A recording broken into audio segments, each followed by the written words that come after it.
Cavies, it's Barbie. On this episode of Barbie and the Caveman, we're gonna make something delicious. We're going to make Italian orzo salad. It is so good, it is vegan. You're gonna love it. I guarantee you won't just be able to eat just one bowl. Yay! So we are going to start with a big mixing bowl, a small pot.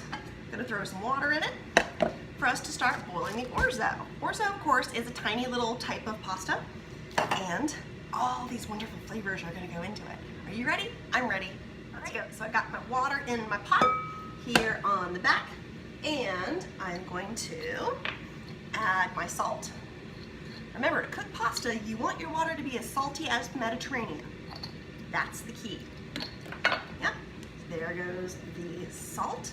I'm gonna cover it so it boils faster and get ready for my orzo. Now, while that's coming up to temp, we're gonna make the sauce. So I've got my little hand mill here. Boom. And I'm going to start with 2 cloves of garlic. Just smash it. Put it down into the hand mill. This is such a good old Italian recipe. You're gonna love it. So we're starting out with the garlic. Now we're gonna throw in some herbs. Now I've got a little thyme plant here, and I'm going to just nip off about 1/4 of a cup.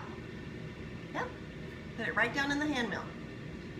Yes. And then some cilantro. Now we've had a really, really wet summer here, and my garden, especially my herb garden, has really suffered. So a lot of these things I have just gotten from the grocery store.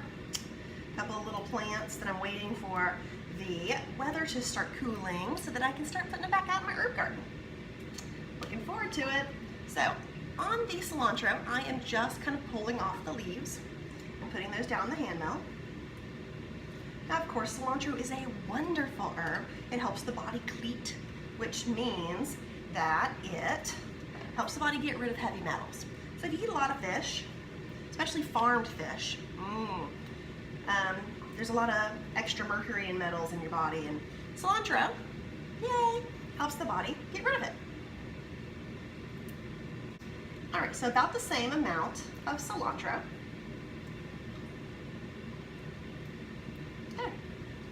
There you go, just down in the hand mill. Set it to the side. Gonna give it a little olive oil. Probably about a tablespoon of olive oil. It's right there on the fresh herbs. About a teaspoon of salt.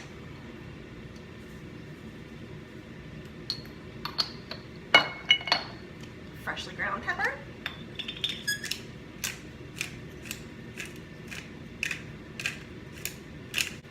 Now, the secret ingredient is the Dusseldorf or Dijon mustard. So just about a tablespoon down in there, and a tablespoon of white wine.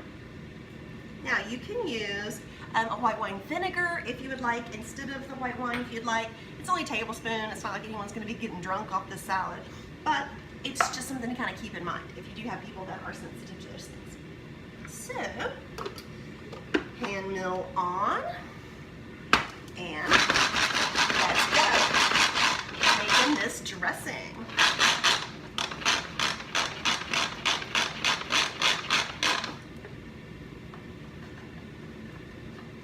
Looking good.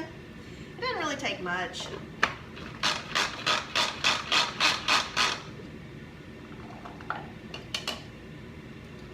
Now, of course, we want it kind of chunky.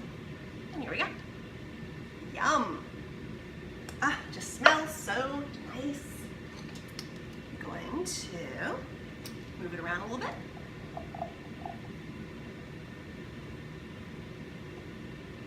And this is what we're working with. A really nice, kind of chunky pesto that we will add to all the other lovely things that's going together in this. Woo.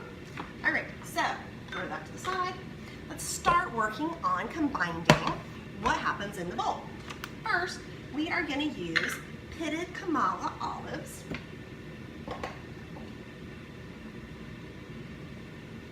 We're gonna go with about half a cup. Try to drain off the liquid or keep the liquid kind of at a minimum.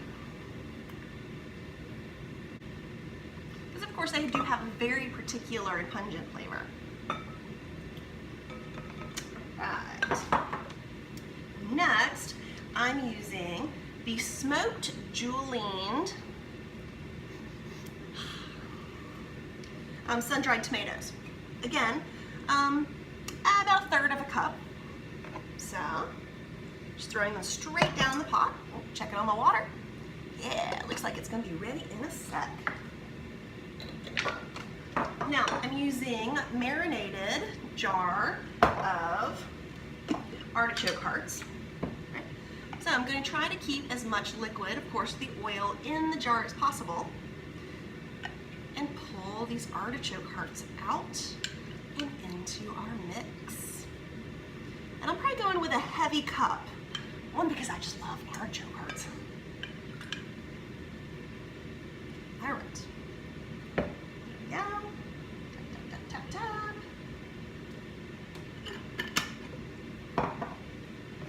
So that's what we got so far. It's looking really good. So I'm gonna just kind of mix those flavors together. I'm gonna take my little knife and cut a couple of little artichoke hearts that are really, really large. So that, ooh, looks like we are ready to put the orzo in. So we're gonna do a cup and a half of orzo.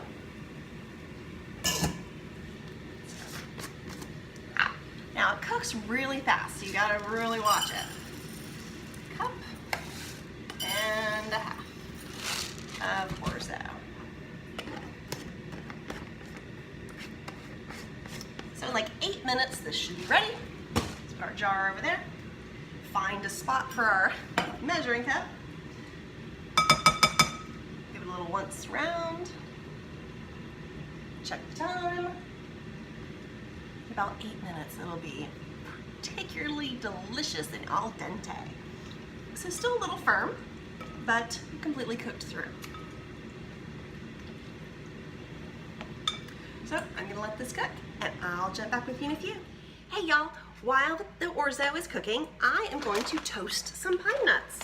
So about a cup of pine nuts, because I really love them. I'm going to just disperse them here on this cookie sheet. Then going to grab my cooking spray, just spray them over the top, give them a little shake, shake, shake, and pop them into a broiled oven at high. Boom. Now I'm gonna keep the oven kind of vented so that I can watch them because they will burn in a flash. But I'll show you what they look like when they're done. Hey guys, so we're back and I am combining all these luscious Italian flavors.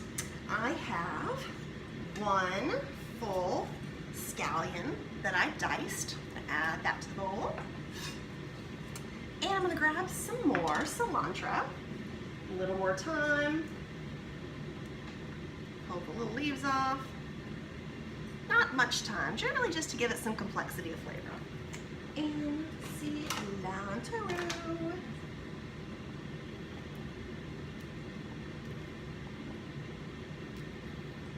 Again, just pulling it off the stem. Although the stems are really great if you want to make a green smoothie and have that cleating agent in there, the stems still work. They're just not as tasty to eat.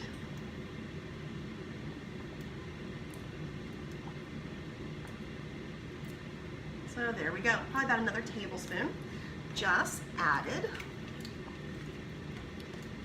to this lovely Italian mix. All right, the orzo's getting close. You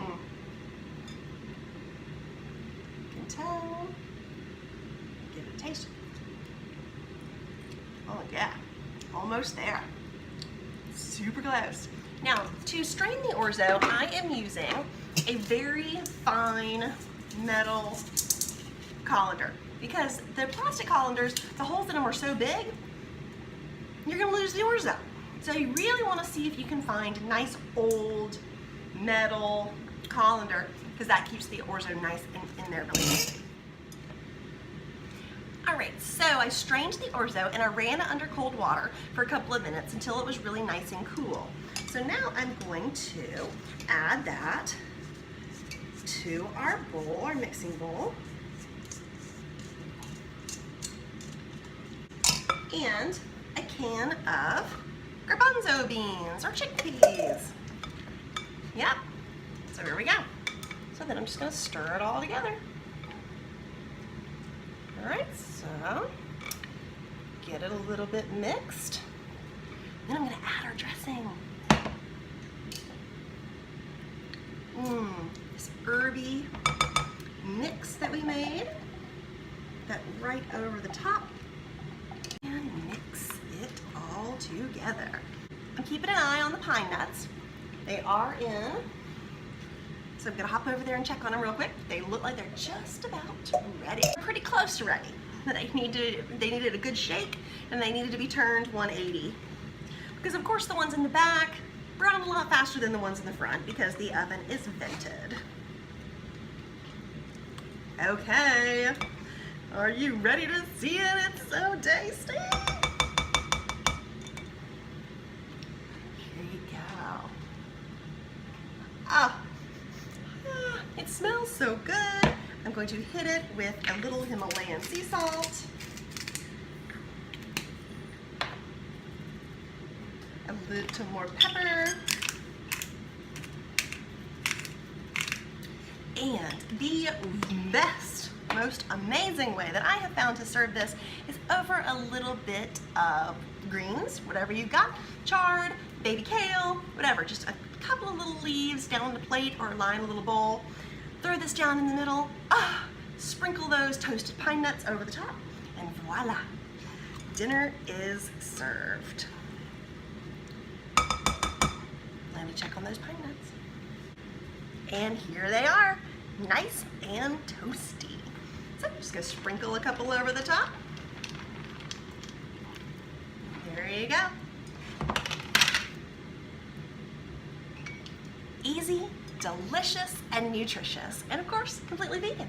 So from my family to yours, from my cave to your home, I hope you enjoyed this episode of Barbie and Caveman. See you later. Bye.